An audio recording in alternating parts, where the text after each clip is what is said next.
Alright, now we're in Launch Base Zone, the final level in Sonic the Hedgehog 3. Well, the Sonic 3 portion of Sonic 3 Knuckles, anyway, as we're at about the halfway point of the normal game. So I'm showing off here that these alarms summon an infinite amount of birds, and so long as you spin dash between them, the birds can't do anything, and your score will continually rise. This is essentially an infinite life trick. Yeah, I figured enough was enough. You get the idea.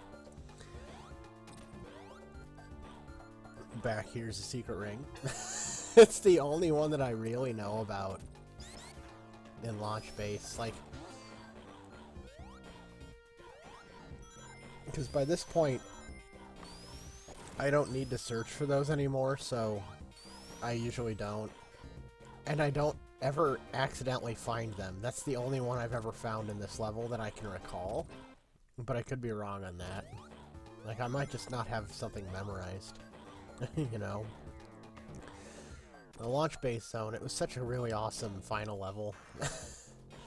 It was just it was a little weird though, because it felt a little too much like a normal level. In Sonic 3 was an easy game. So I guess that had something to do with it. I don't know. Later I'd find out that Sonic and Knuckles connected to make Sonic 3 and Knuckles, so I guess that answered that. Now this is a little bit of a weird one to cover, especially since I'm playing Sonic 3 Complete, and essentially that repairs all the damage that was done to Launch Base by connecting it to Sonic and Knuckles. Sonic 3 and Knuckles changes Launch Base Zone in an annoying way, but I guess it's in a way that kind of makes sense. No one likes it. Myself included. Yeah, this is an area that I rarely visit if it looks like I'm if it looks like I'm a little, you know, nervous or unsure of what's ahead. It's because I rarely come to this area. I don't know that I've ever actually been in that little area before. I took a weird path with Sonic and, you know, I just ended up places. Launch Base is actually one of the levels in Sonic 3 that I don't truly have memorized.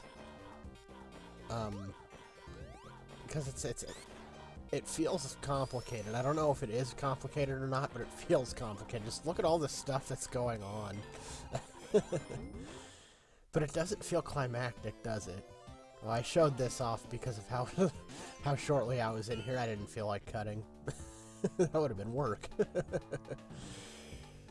That gun graphically glitching out.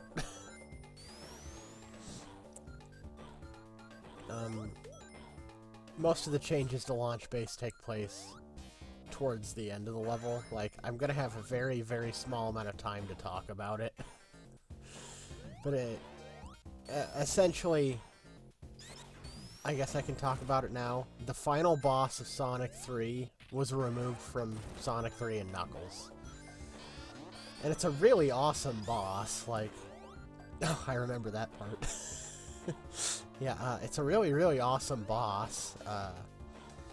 I get why they removed it, because we have 3 end bosses to Launch Base Zone. If you remove the final boss, you remove the hardest one that has 12 hits. But Sonic 3 Complete adds it and changes it to... It only needs 8 hits, but we still have 3 bosses to deal with. I don't know if I'm making sense. I'm kind of weird right now. Going through some stuff in real life. But I'm not going to bog anything down with that. There he is, Robotnik! And he was carrying something in a hurry. Well, what he's carrying is evidence that the Knuckles portion of Sonic 3 and Knuckles takes place after the Sonic and Tails portion. Want to know what that means? I'll explain it in a minute. Right now, Knuckles just threw a bomb and destroyed this tower.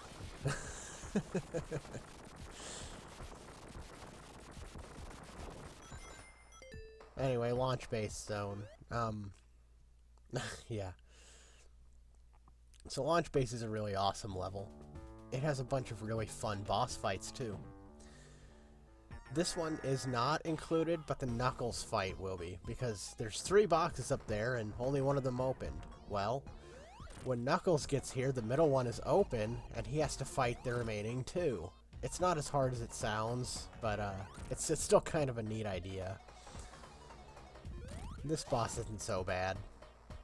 It's cool looking, but conceptually it's really not that difficult. Yeah. But launch base zone. See, Robotnik has fully repaired the Death Egg, and he's getting ready to launch it. So we're in the launch base, getting ready to intercept that launch. We're running out of time, it seems. And how can we not? We have to keep dealing with these slow corkscrew things.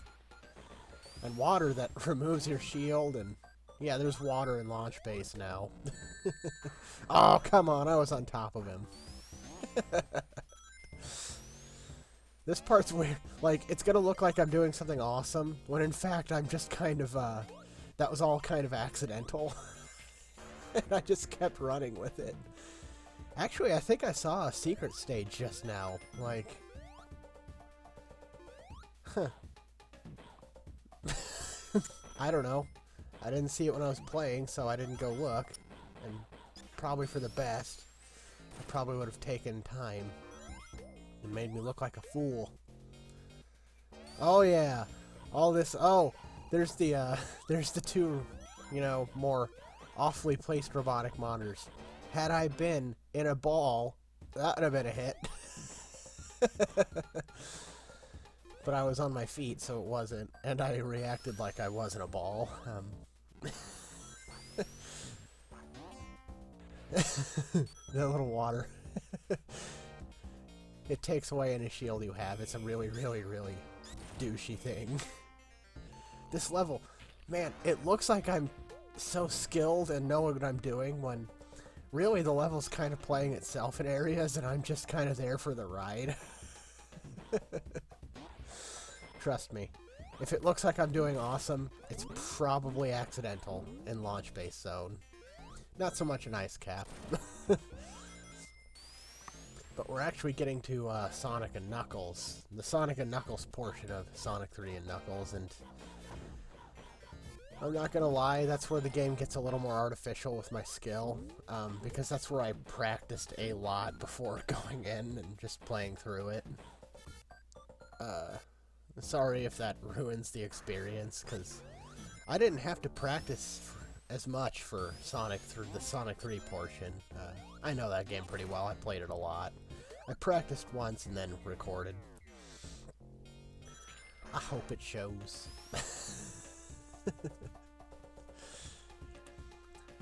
Oh, I didn't get enough speed to go up there. Yeah, my playing in launch base has been rather schizophrenic, because I'm either doing awesome or I'm really slowballing it and not playing through at the speed I should.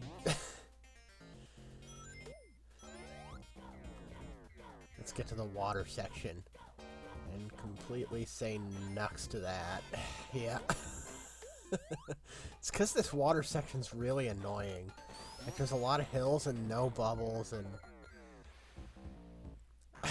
at this point I'm just like, I want to get to the end here. Now, that little wall there is something for Knuckles only. Sonic and Tails can't interact with it, but Knuckles can break through it, so we'll be seeing that later. I don't know when. I haven't played through this game as Knuckles in a long time, and I don't like playing through it as Knuckles because he's a really hard character to play as. I'll explain more when I play through that. Just no guarantees that's the next thing I do. That's all I'm saying. I don't know. I haven't had a whole lot of time to play and record much, if anything. So this boss takes a little bit of memorization or you're gonna get messed up. You just have to memorize what cannon shoots and how it shoots. For instance, I'm gonna have a little panic mode right now, because I forget that the cannonball does this. And as a result, I end up behind him. You can do that with the fire shield. That's kind of awesome. But not as awesome as Sonic and the Egg-O-Matic. I think that's what that's called, the Eggmobile, something like that. I've heard it called both things, I think. Yep, Knuckles is getting getting caught off guard by the takeoff sequence of the Death Egg. He was gonna stop us, but did not quite expect the ground rumble as it has. We're approaching the, that was the first of the 3 final bosses in Sonic 3. In Sonic 3 and Knuckles, you had fought that one and this first one, but not the next one. Which is too bad, because the next one is the preferable out of the 2. This guy's just kind of boring. He has a spike on top, and you jump on him, and he shoots lasers sometimes.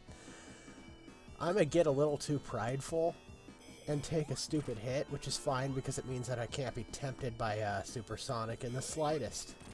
See, I get too prideful and take a hit. Don't let pride be your downfall, kids. Or adults. I don't know. Unfortunately, he still has one more hit left in him. It's the worst. It's the stupidest thing. You should have removed him and not the next boss coming up. And, you know, Sonic 3 Complete just, you know, reduces him to 8 hits needed. You didn't need to remove this one. He's one of the most awesome bosses in the game. Deceptively hard, but he's not too bad. It's just, you know, he's a final boss, so he has a very specific window to hit him in. You can't touch the top, and you can't touch the arms, and you can't touch the back. You have to touch right there. It's easier to do it with Sonic than with Knuckles and Tails. I don't know if Knuckles... Oh wait, no, Knuckles does fight this, doesn't he? I think. I don't actually remember anymore. It's been so long since I played through as Knuckles. It's easier to fight with Sonic than it is Tails, because Sonic has the Insta-Shield, which extends his hit box, or his hurt box, or whatever that thing is called. It means you need to be less precise, and so this guy's not too bad with Sonic, especially with 8 hits instead of 12, which he normally had in Sonic the Hedgehog 3. As soon as we beat him, there's going to be more changes, and I'll explain that as quick as I can, but I'm running out of time. He's defeated. We've beaten the Sonic 3 portion of Sonic 3 and Knuckles. This wouldn't show up normally. We'd go into this sequence right here, normally, where the Death Egg is now blowing up for some reason. Guess that was a load-bearing boss. And then the Death Egg would fall in the background. Now, we'd go to the end credit sequence after this, but instead, Sonic 3 Complete adds a cinematic from the title screen of Sonic and Knuckles next, to signify that we're going to the next portion of the game. This is all new stuff. This is Sonic 3 Complete only. You don't see this in the normal game. I've been Blue Hero. I'm running out of time. Have a good day. See you next time.